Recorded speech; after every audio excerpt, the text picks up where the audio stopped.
Au fond, la mission de la Jujutec Basseville, c'est de travailler au développement des enfants, puis à l'épanouissement des familles par deux médiums qui sont l'art et le jeu.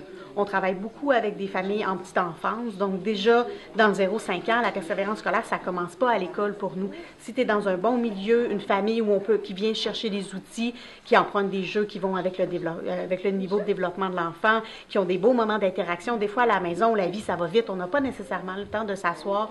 Notre objectif, c'est de créer une bulle pour ces familles-là où ils viennent jouer ensemble, vivre des beaux moments. Aussi, pour certains enfants, c'est le moment de socialisation.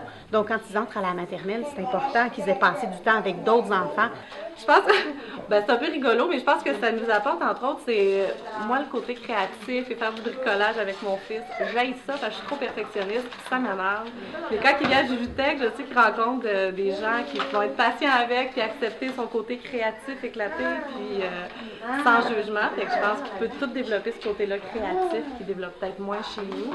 Pour moi, la Jujutec, c'est vraiment un lieu aussi d'implication, tu sais, puis je pense que c'est un beau modèle pour mes enfants parce que la gang de la Jujutec est impliquée dans différents milieux dans sa communauté, dans différentes causes sociales aussi, que ce soit la défense pour les CPE, les chaînes humaines autour des écoles. C'est un volet de la Jujutec qui se développe aussi, que j'apprécie beaucoup puis qui me rejoint beaucoup, moi puis ma famille aussi. Fait c'est ça, on aime beaucoup la Jujutec.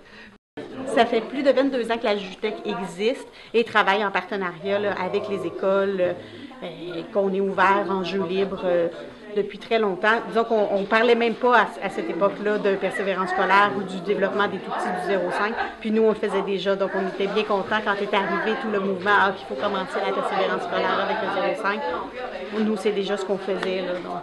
Bien, des fois, ça a l'air très, très simple ce qu'on fait avec les enfants. C'est juste vraiment créer une bulle où ils peuvent venir jouer avec leurs parents. Mais quand il y a un parent qui me dit, une maman qui me dit « Ah, ben tu sais, depuis qu'il est entré en CPE, ben ils nous ont dit que ça paraissait qu'il avait pratiqué son français avant. » Un enfant qui, disons, vient jouer avec nous toutes les semaines, mais en 2 ans, n'avait pas nécessairement parlé le français, mais parce qu'il l'avait entendu, parce qu'il venait ici, il se faisait raconter des histoires, il jouait, ils entendaient d'autres familles, ben, on n'avait pas réalisé à quel point pour cet enfant-là, quand il est entré en CPE, il avait 3 ans et demi, 4 ans, mais comme ça faisait 2 ans qu'il était déjà en lien avec le français, alors qu'à la maison, on parle que le mandarin ou l'anglais, ben, son oreille s'est fait très, très, très rapidement versus d'autres enfants qui, quand ils tombent en francisation en CPE, c'est pas nécessairement évident là, du jour au lendemain, quand à la maison, on parle pas du tout le français.